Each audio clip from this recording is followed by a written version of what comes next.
Essentiel, le rendez-vous culture de RCJ, un monde de livres avec Josiane Savigno. Bonjour, et bien, monde de livres de rentrée, monde de livres avec des livres qu'on aime. Donc, Le Château des Rentiers d'Agnès de Sarthe aux éditions de l'Olivier. Et puis, Mais pas dans leurs ombres de Lionel Duroy aux éditions Miel et Barreau. Bonjour à tous les deux. Bonjour. Et donc, j'ai dit des livres que j'aime, mais aussi des écrivains que j'aime. Alors, Lionel Duroy, quelque chose comme une trentaine de livres déjà. Oui. Et Agnès de Sarthe, c'est peut-être plutôt 20. Mais j'ai remarqué que c'était cette année, juste 30 ans après votre premier livre, Quelques minutes de bonheur aux éditions de l'Olivier. C'est bien bravo, je n'avais pas remarqué, moi. Bon, joyeux anniversaire à tout le monde. Mais oui.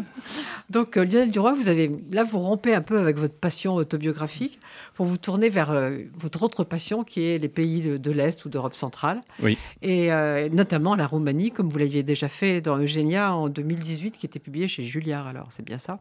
Oui, tout à fait. En fait, plus je m'enfonce dans ces pays, plus je découvre des événements que j'ignorais ou que je confondais avec d'autres. Par exemple, je suis un grand lecteur de Aaron Appelfeld et il m'avait jamais frappé que dans Histoire d'une vie, c'était bel et bien l'armée roumaine qui exterminait les Juifs de Tchernovitch, de Mogilev, etc.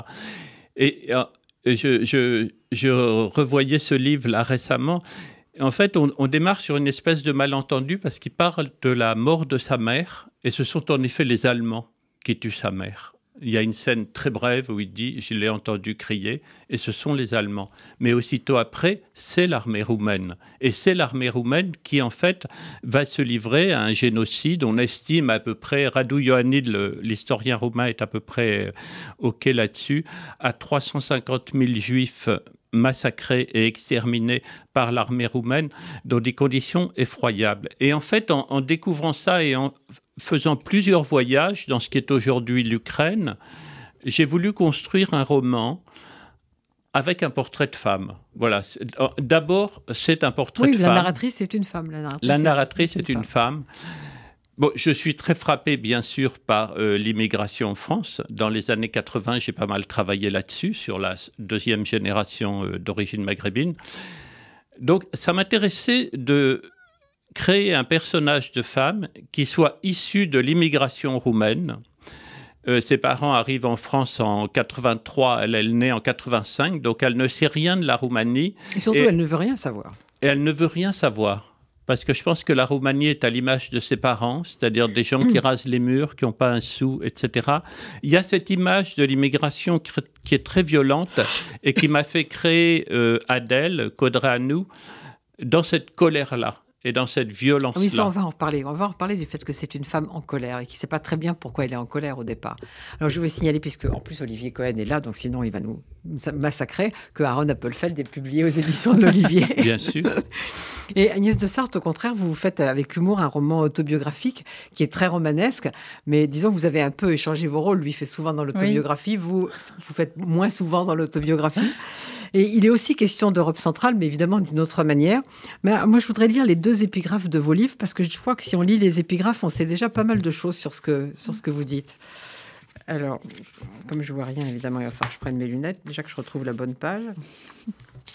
Alors, chez Lionel Duroy, c'est un extrait d'un livre de Mattathias Karp qui s'appelle « Le livre noir de la destruction des Juifs de Roumanie, 1940-1944 ».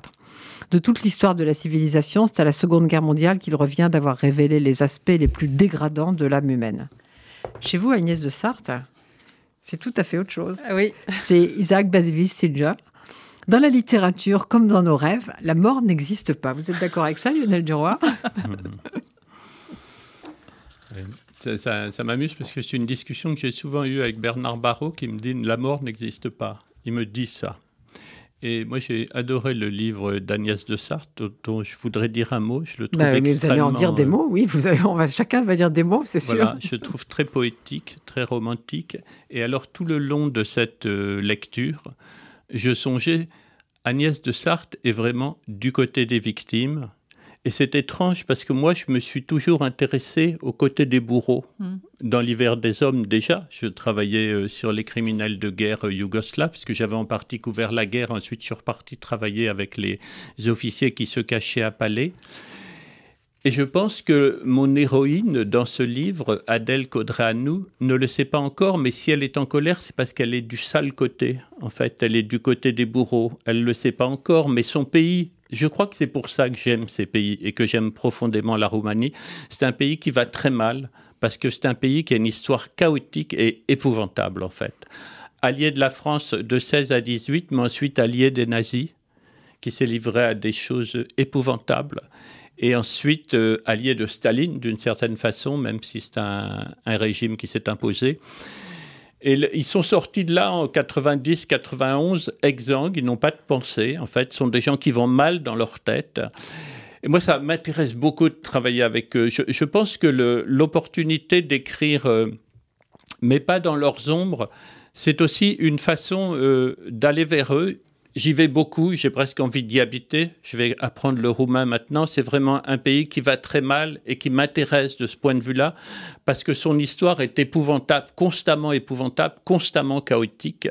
Et qu'aujourd'hui, quand je suis avec les Roumains, ils ne savent rien de leur histoire. Moi, je suis comme un apporteur de mauvaises nouvelles. Quand j'écris Eugénia, il me disait « Non, mais le pogrom de Iași, tu exagères beaucoup le nombre de morts. » Alors, je suis obligé d'apporter toute la documentation pour montrer qu'en effet, fin juin 1941, la population de Iași a massacré un peu plus de 13 000 Juifs. Mais ils ne le savaient pas. Depuis, il y a une plaque, etc. Et c'est pareil, sur le génocide commis par l'armée roumaine, ils ne savent rien, je pense. C'est pas du négationnisme. Mais je pense qu'ils ne savent votre rien. héroïne, elle est confrontée à ça. C'est-à-dire des gens qui lui disent qu'elle devient suspecte parce qu'elle dit les Juifs ont été massacrés. Elle devient suspecte aux yeux des gens. Elle l'est. Et Radu Ioannid, l'historien roumain, qui est un des seuls à travailler vraiment là-dessus, qui est ambassadeur de Roumanie en Israël, se fait contrer régulièrement là-dessus. Et moi, quand je parle de ces travaux, et de ceux de Matatias Karp, que vous avez cité en ouverture, qui est quand même la Bible là-dessus. Hein. Si je peux, j'en dirai un petit mot. Mais les gens me répondent, mais avec beaucoup de calme, hein. Oui, mais Radu Ioannid s'intéresse à ça parce qu'il est juif lui-même. Mais alors, quand vous avez dit tout à l'heure, Agnès de Sarthe, elle est du côté des victimes. Alors, évidemment, les grands-parents auxquels elle fait allusion ont immigré parce qu'ils étaient des victimes, de l'antisémitisme, des pogroms, du nazisme, etc. Mais, néanmoins, ils ne se comportent pas comme des victimes, ils reconstruisent quelque chose. Bon, d'abord, il y a le problème du titre. Alors, donc, le château des Rentiers, c'est évidemment une allusion à une rue de Paris qui s'appelle la rue du Château des Rentiers. Peut-être tous les gens qui nous écoutent ne connaissent pas cette rue. Moi, je la connais. C'est une rue du 13e arrondissement dans laquelle il y a pas mal de grands immeubles. Mais alors, est-ce que c'est le mot rentier qui vous a fait penser qui a été le moteur du livre, l'idée qu'il y avait une idée de construction sur la vieillesse, etc. Il est venu immédiatement. C'est très rare que le titre m'apparaisse. En général, il ne m'apparaît pas.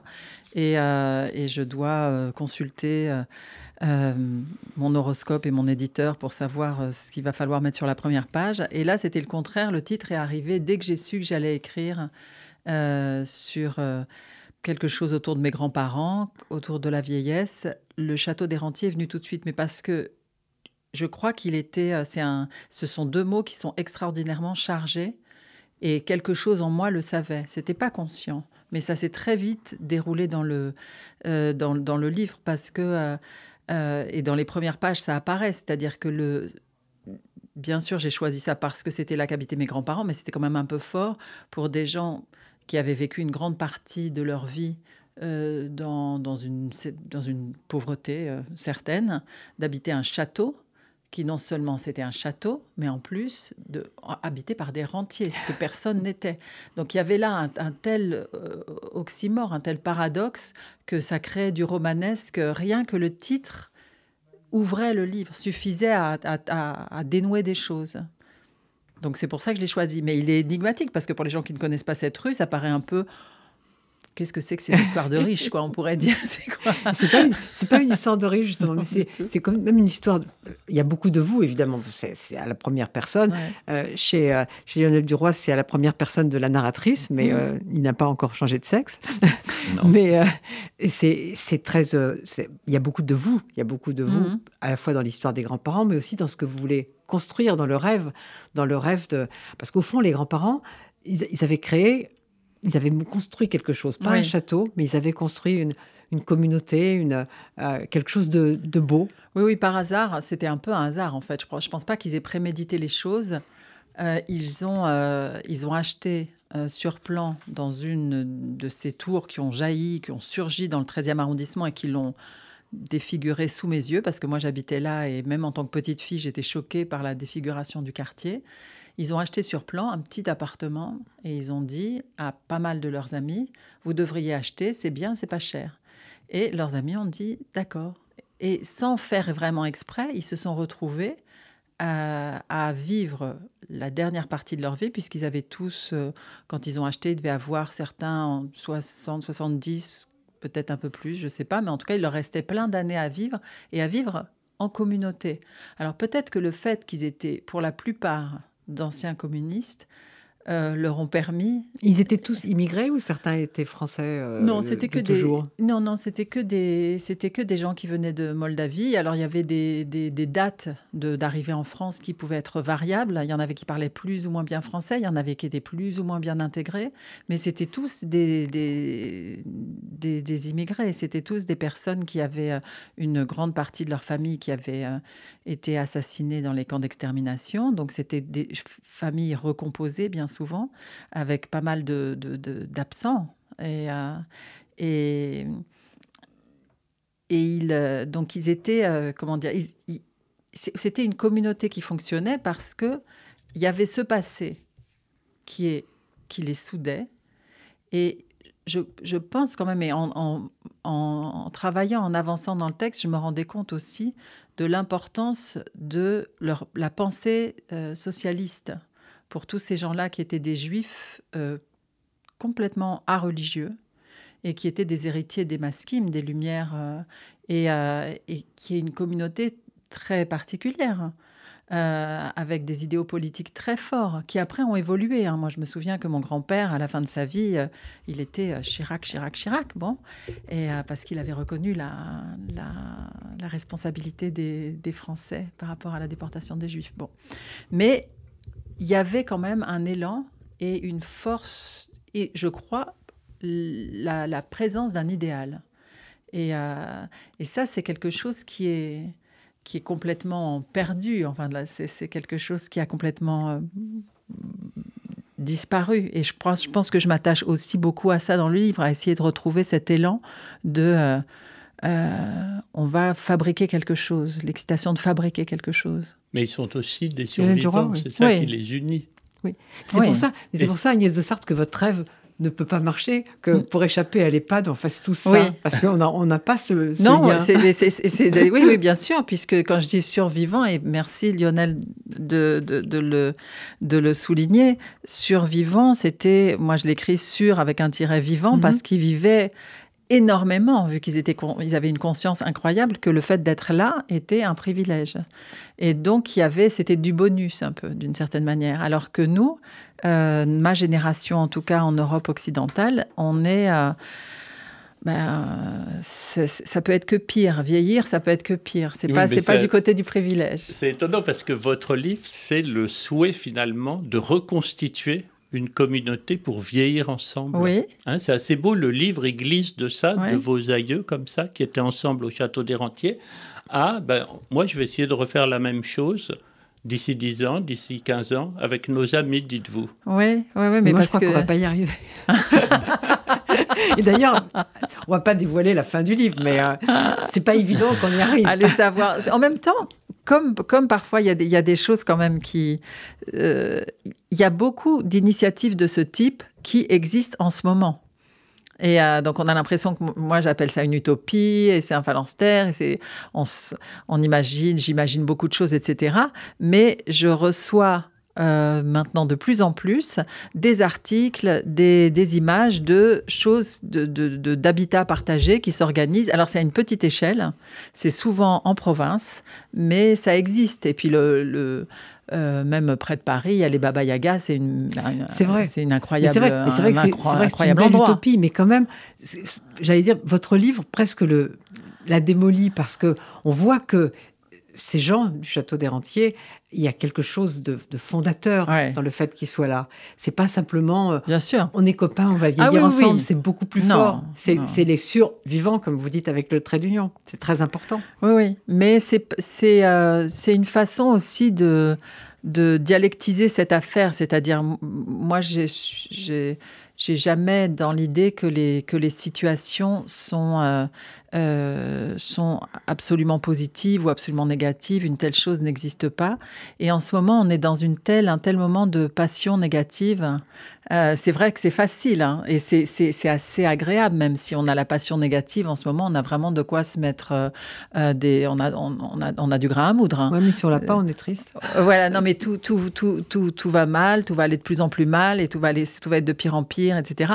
Et donc, moi, ça m'amuse aussi de créer une sorte de contre-mouvement, de garder la passion, mais qui ne serait pas une passion négative, mais d'arriver à tourner les choses pour qu'on puisse quand même vivre quelque chose à partir de cette espèce de magma qui était un peu étrange quand même. C'est compliqué, les années calmes. Ça faisait très longtemps qu'on n'en avait pas eu en Europe. Des années calmes par endroit, pas partout. Mais c'est aussi quelque chose à vivre et à penser surtout. Je pense qu'il ne faut pas le subir non plus, parce que ça peut être, comme toute chose subie, ça crée des complications après. C'est comme la mauvaise conscience pour Adèle, par exemple, dans le livre de Mais Lionel. elle arrive à tourner sa passion négative en passion positive, comme finalement, elle va pas trop dévoiler de choses. Mais ce qui est étrange, c'est qu'elle a refusé la Roumanie, Lionel Duroy, cette Adèle, elle porte un nom roumain, elle a gardé son nom roumain, elle parle le roumain. Oui, elle a été élevée dans cette langue. Ses parents sont arrivés 2 ans avant sa naissance et s'exprimaient en permanence en roumain. C'est rare les gens en France qui parlent le roumain. Comme elle est jeune journaliste, en fait, elle est la seule de sa rédaction à parler le roumain. Ce qui fait qu'elle est coincée un jour. En 2018, moi j'étais en Roumanie quand toute la jeunesse descendait dans la rue contre la corruption.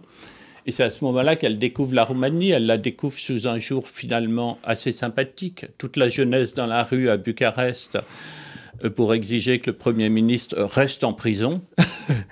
C'était un premier mouvement intéressant. Alors, j'aime bien lire des petits passages. Donc, je vais lire un passage du début d'Agnès de Sarthe qui me plaît beaucoup. Peut-être vous le commenterez, Agnès de Sarthe. Je trouve ça très beau. C'est le chapitre qui s'appelle « Un projet d'avenir ».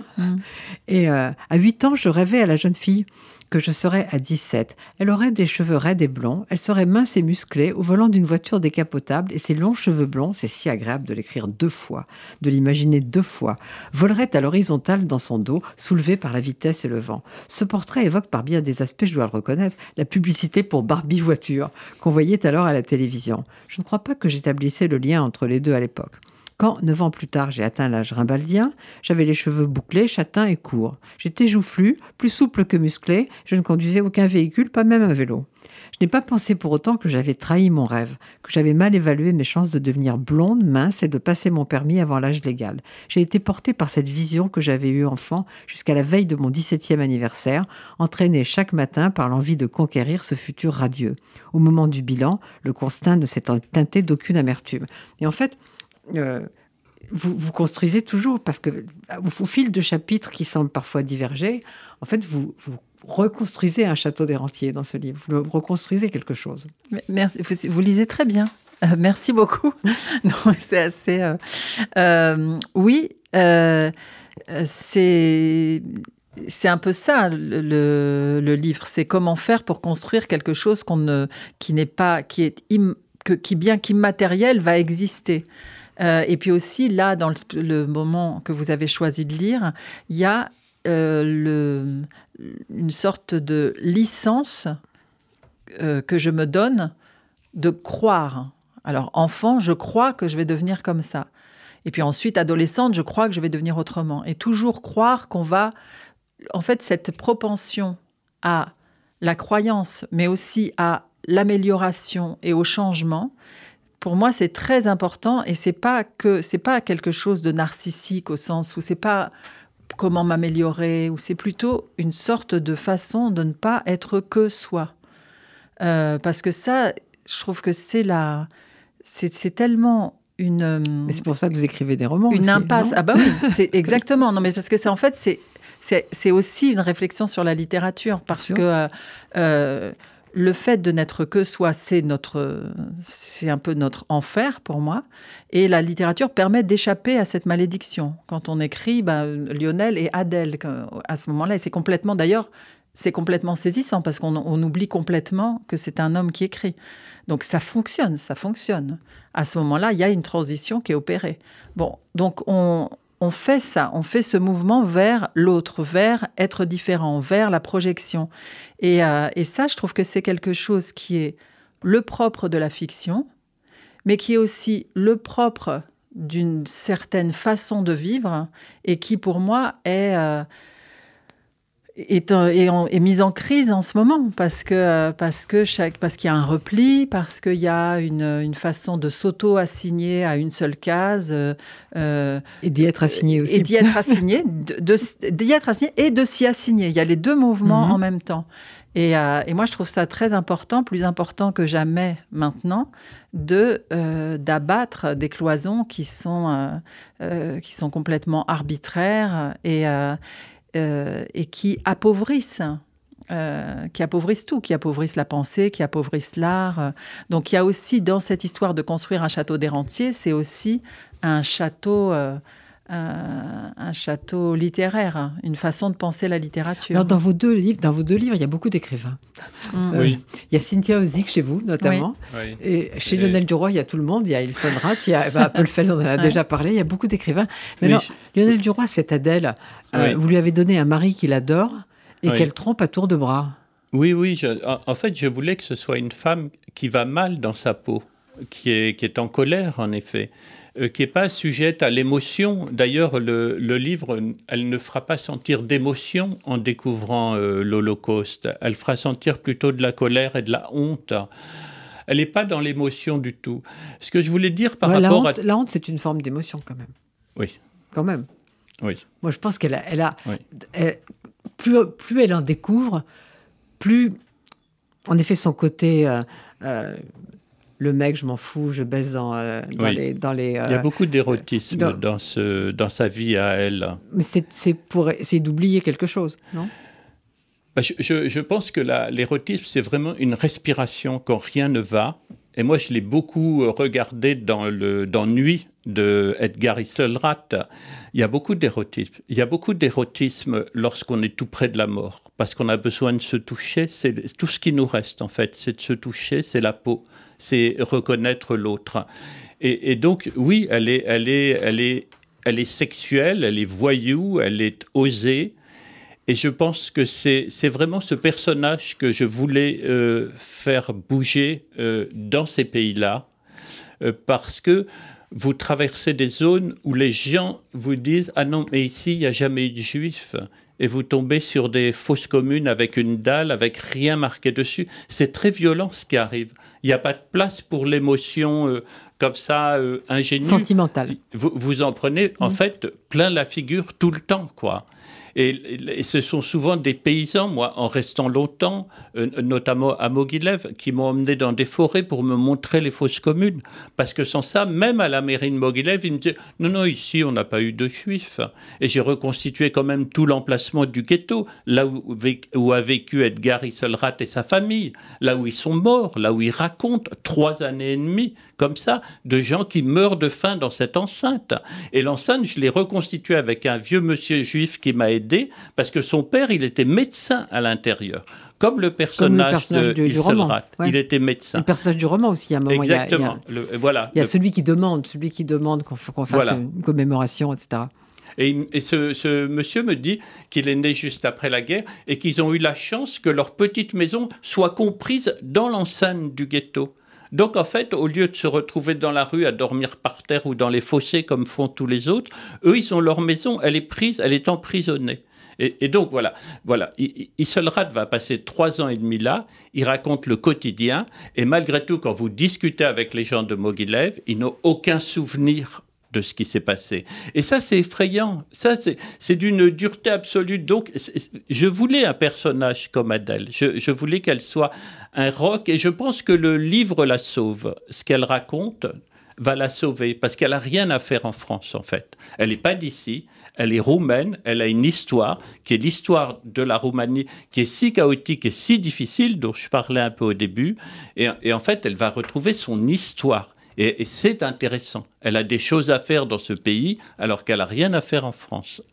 Alors, chez Agnès de Sarthe, il y a beaucoup d'humour. Alors, Adèle, elle a un peu d'humour au départ quand elle parle de sa vie, quand elle décrit sa vie. Après, ça devient de plus en plus sombre quand elle va en Roumanie et quand elle se met sur les traces de...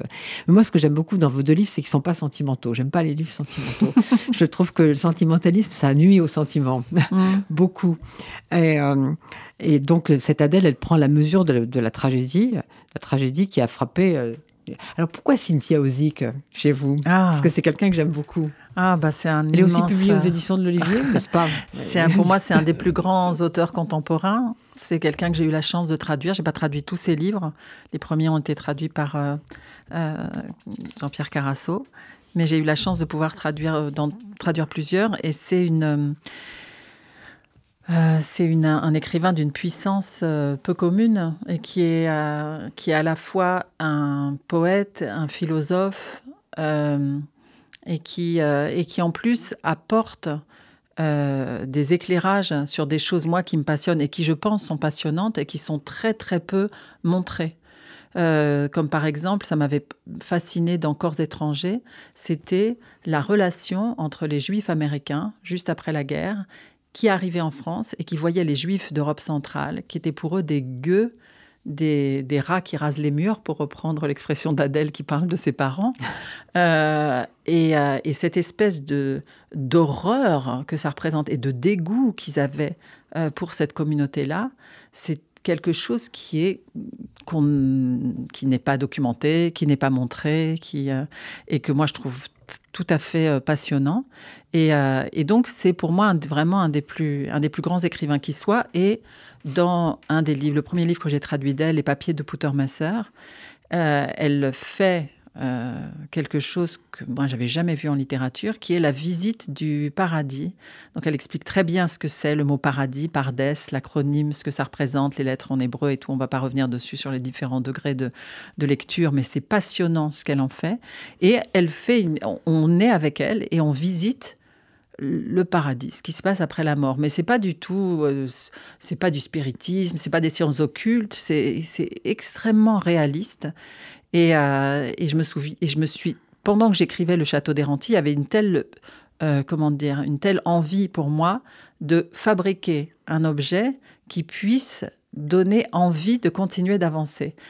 À partir d'un certain âge, continuer d'avancer, ça ne veut pas dire « Ah, je vais avoir plus de pouvoir, je vais pouvoir faire ce que je veux, je vais avoir moins de pouvoir, je vais avoir moins de force, je vais avoir moins, tout est en moins. » Et moi, je voulais voir comment est-ce qu'on pouvait avoir en plus. Et je me suis souvenu que cette auteure, mais parce qu'elle a une magie, une force de fiction extraordinaire, comme j'en ai rarement vu, elle est capable de vous donner envie de mourir rien que pour voir comment c'est après. Et je me disais, ah oui, tiens, c'est bien d'arriver à fabriquer ou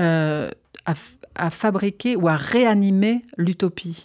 Parce que c'est quelque chose qui est...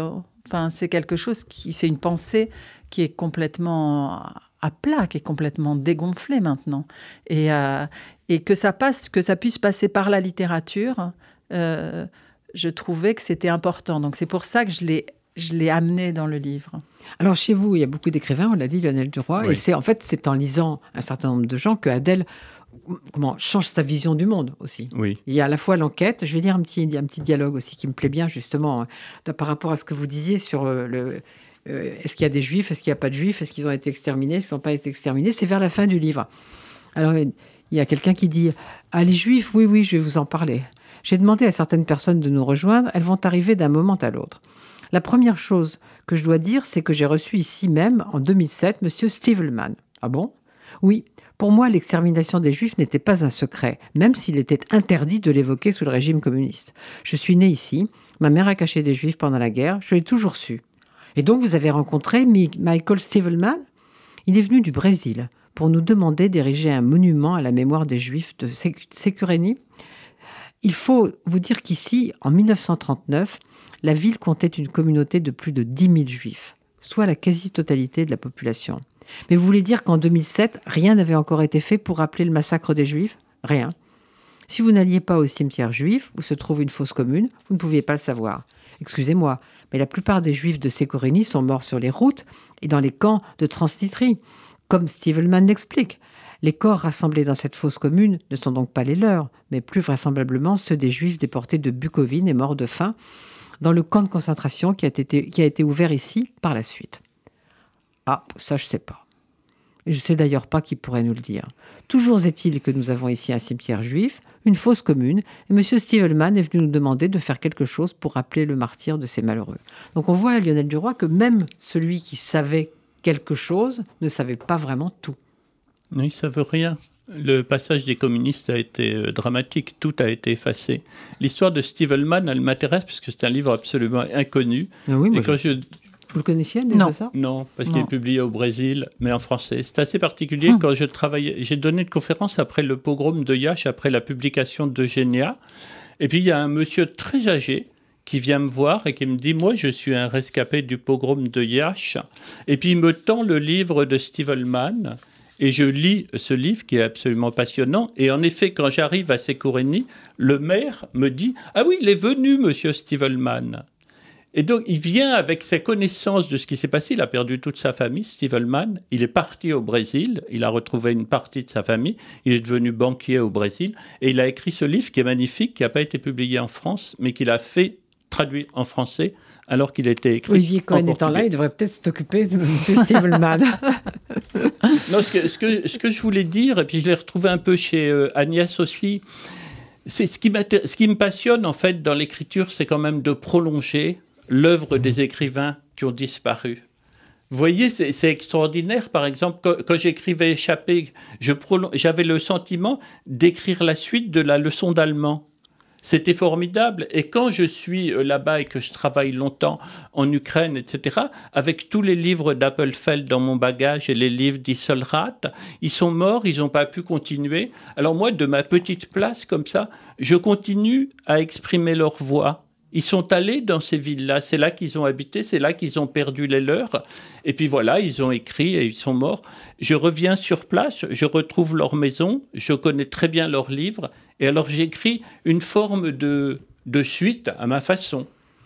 Alors dans votre livre, il y a une assez imposante biographie à la fin du livre, Lionel Duroy. Alors chez Agnès de Sarthe, elle est plus modeste, Oui. mais je dois avouer aussi qu'à part le documentaire de David Teboul qui s'appelle Simone Veil, une histoire française, je ne connaissais pas ce livre dont je voudrais que vous parliez un peu. Je ne connaissais ni le livre de Jean-Pierre Minaudier, La poésie du Gérondif, Tripode en 2017. La poésie du Gérondif, ça me plaît déjà comme titre.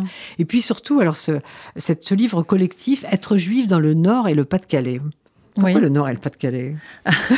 Ça, c'est des territoires que dessinent les historiens parce qu'ils vont aller explorer une communauté précise, mais ils vont l'explorer à fond. Donc, c'est le point de départ, souvent, c'est une thèse. Et là, Daniel Delmer, c'est le travail de toute sa vie, de s'être concentré sur cette communauté-là, dont il restait très peu de traces. Et il y a une aventure, en fait. Ce livre, il est cité parce que au milieu du livre, il y a un chapitre qui concerne une femme qui s'appelle Z dans le livre et que je rencontre à un cours de danse et qui est une danseuse, voilà, parmi les danseuses, et dont j'apprends énormément de choses qui me surprennent plus les unes que les autres. Son âge, sa provenance... Bon, je ne vais pas tout dévoiler parce que c'est une histoire absolument incroyable, mais il se trouve qu'elle apparaît aussi dans le livre de Daniel Delmer. Cette personne-là, qui existe vraiment, était une juive d'origine turque.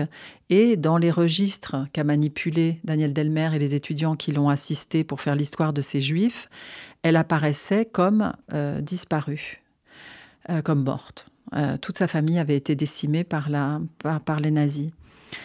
Sauf que moi, je la connaissais, elle était vivante. Mais je l'ai appris très tard, son destin, tout ça, c'était des choses absolument pas dites. Et par une série de hasards, des années après que Daniel Delmer avait fait ce travail, elle a découvert qu'il y avait une survivante de tous ces massacres. Qui était cette femme-là. Et donc, je l'ai convié, j'ai convié Daniel Delmer dans le livre parce que je me suis aussi servie de certaines enquêtes qu'elle avait faites à propos du père, de toute la famille de cette femme que moi j'ai connue. Pour moi, quand je l'ai connue, elle n'était ni juive, ni rescapée, ni rien du tout. Enfin, c'était juste une femme qui était là au cours de danse. Et donc, on assiste peu à peu au dévoilement de son destin. Et donc, c'est comme ça que cette historienne, voilà, c'est par le biais de ce personnage Z qui est absolument incroyable. Et La poésie du Girondif de Jean-Pierre Minaudier, c'est un livre merveilleux. Oui. Jean-Pierre Minaudier, c'est un linguiste. Quand on voit ce titre, on a envie de le lire. On se dit qu'on l'a raté, c'est dommage. C'est un livre d'une drôlerie. Les notes de bas de page, chaque note de bas de page vaut un éclat de rire. C'est incroyable. Ça, c'est déjà énorme parce que les notes de bas de page, normalement, c'est barbant. Là, les notes de bas de page sont... elles sont plus drôles les unes que les autres. Et c'est une sorte de tour du monde des grammaires. Et donc, c'est très foisonnant parce que vous voyagez dans des langues dont vous ne savez bien sûr même pas qu'elles existent. Certaines n'ont pas d'écriture. Mais lui, il les connaît. C'est un collectionneur. C'est un collectionneur de grammaire. Et il est intervenu dans le livre parce que je l'avais entendu faire une conférence sur un mode en guarani, qui est le mode qu'il appelle le frustratif. Alors, ce n'est pas un mode qui est sur les verbes. Il ne s'applique pas aux verbes comme nous, on a le mode indicatif, conditionnel, etc. Ça s'applique sur les verbes. Lui, en guarani, c'est sur les substantifs. Et donc, par exemple, l'exemple qu'il avait pris, que moi j'avais adoré, c'était le mari. Alors, il y a un mot pour dire mon mari. Il y a un mot pour dire le mari que j'aurais pu avoir, mais non, je ne l'ai pas eu finalement. Et ça, c'est il appelle ça le frustratif. Et je trouve que c'est un apport, c'est un apport philosophique pratiquement de la langue de la langue à la pensée, de dire que il devrait y avoir une façon de nommer ce qui n'est pas advenu et ce qui aurait pu advenir. Et ça, c'est un raffinement extrême parce que d'une certaine manière, c'est ça aussi qui fait que votre ami qui disait que la mort n'existe pas, oui. D'une certaine manière, le frustratif, ça justifie sa pensée. Parce que le frustratif, c'est l'ensemble des possibles, tout ce qui aurait pu arriver, mais qui n'est pas arrivé. Et ça crée une sorte de grand alambic qui est à côté de notre vie et qui en fabrique une autre, deux autres, trois autres, et qui crée sur le moment une forme de richesse complètement insoupçonnée. Donc, merci à Jean-Pierre Minaudier. Je crois qu'on va tous lire La poésie du Girondif. Donc, oui, c'est des éditions Le Tripode, je le signale à tous. Et on a parlé d'Aaron Appelfeld. Et si parmi nos auditeurs, quelqu'un ne connaissait pas encore Appelfeld, Lionel Durand, on commence par quel livre ? Par Histoire d'une vie, je pense. Ensuite, il décline un peu les mêmes événements dans d'autres livres. Appelfeld est très poétique par rapport à Isselrath, qui est très voyou. Et donc, c'est pour ça d'ailleurs que quand on cherche à reconstituer l'histoire à travers l'œuvre d'Appelfeld, c'est souvent compliqué parce qu'il ne précise pas les choses. Il y a cette scène absolument somptueuse et déchirante dans Histoire d'une vie où il raconte tous les petits-enfants juifs aveugles descendent du centre de Tchernovitch pour gagner la gare et tous les autres enfants crient au train, au train. C'est-à-dire on va les faire monter dans le train pour les tuer, en fait. Et c'est une scène épouvantable et qui est dite comme ça en un paragraphe, sans précision d'ailleurs, ni de jour, etc. Il est voilà.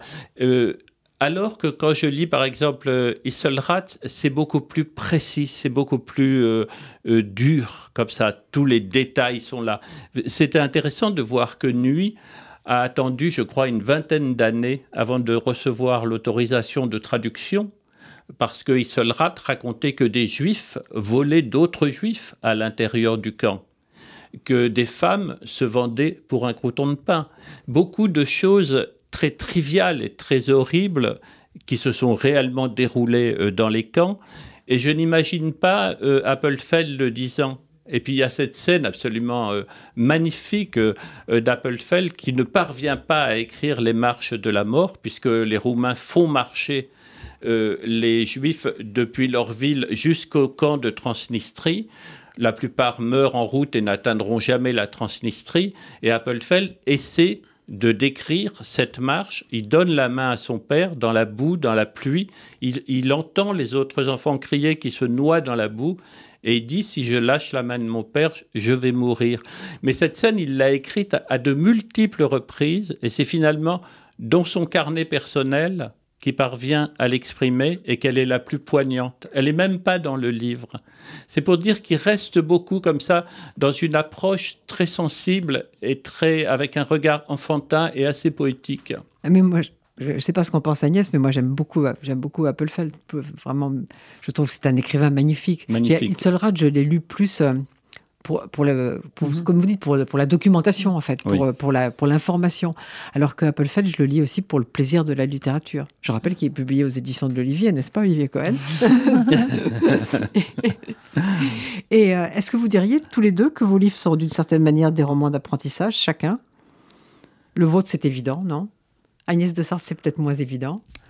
Oui, en jouant sur le destin d'Adèle Codranou. Pour moi, c'est son premier livre. Donc, c'est un roman assez brutal, assez près de la peau, comme ça, assez en colère.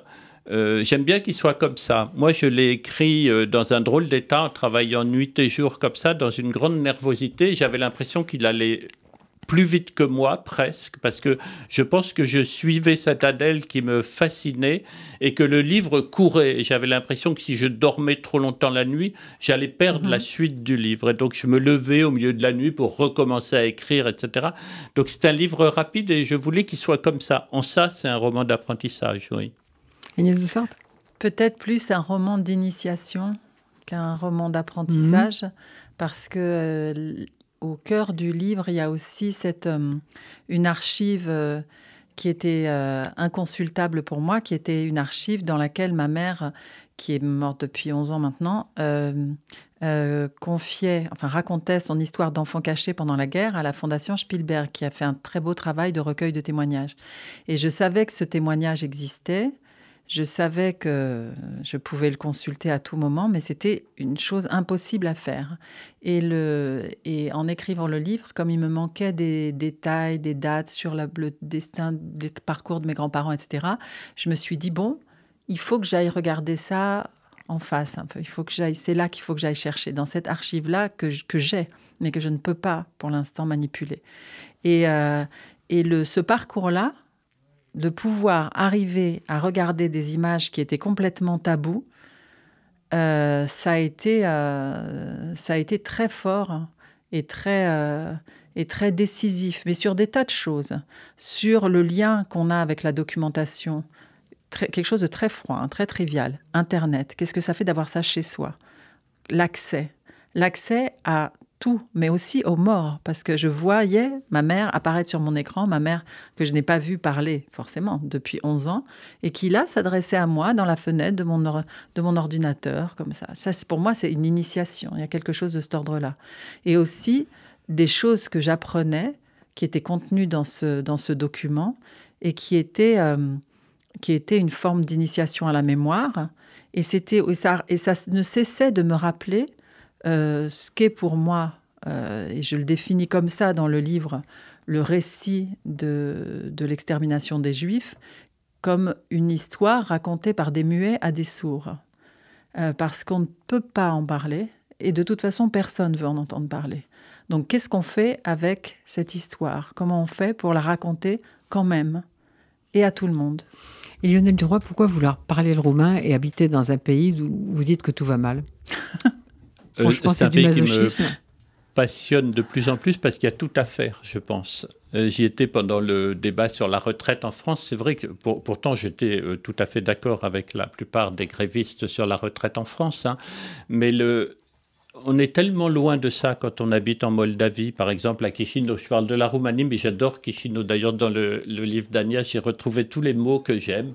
Ça s'appelait Kishinev avant. C'est là que je voudrais habiter, Chisinau, Tchernovitch, enfin toutes nos villes là de Bessarabie, de Moldavie, c'est aujourd'hui la Moldavie, de Roumanie. Tout ça m'intéresse beaucoup et je pense qu'il y a énormément de choses à faire. C'est comme si je naissais au monde aujourd'hui quand je suis en Roumanie, comme si j'étais en 1950 après la guerre en France.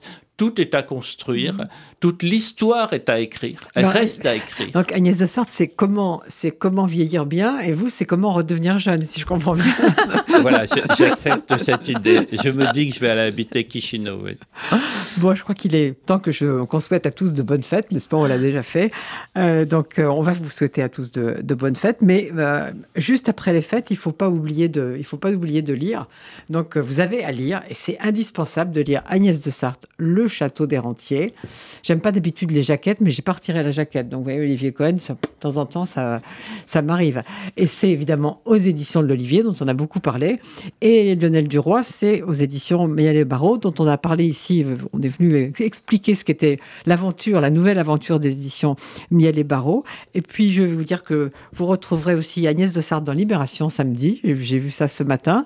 Et pour ceux qui ont eu le malheur de voir qu'elle avait été dans le journal du dimanche, je dirais qu'elle n'y est pour rien, qu'elle a été absolument manipulée. Elle avait fait un entretien avant que le journal du dimanche ne soit plus le journal qu'on a aimé, enfin que moi j'ai aimé, c'était mon rendez-vous du dimanche, ça ne le sera plus jamais. Et évidemment, on lui a pas demandé son avis et on a publié son entretien et elle s'est retrouvée manipulée et exposée dans un journal où elle n'a rien à faire. Merci beaucoup de le signaler. Je crois que c'est important de le signaler ici, surtout si parmi les auditeurs de RCJ, des gens avaient pu se méprendre sur Agnès de Sarthe. Donc Agnès de Sarthe, Lionel Duroy, c'est pour après les fêtes, parce qu'il faut que vous fassiez une belle fête demain, mais c'est indispensable. Merci à tous les deux. Merci. Merci. Et au mois prochain.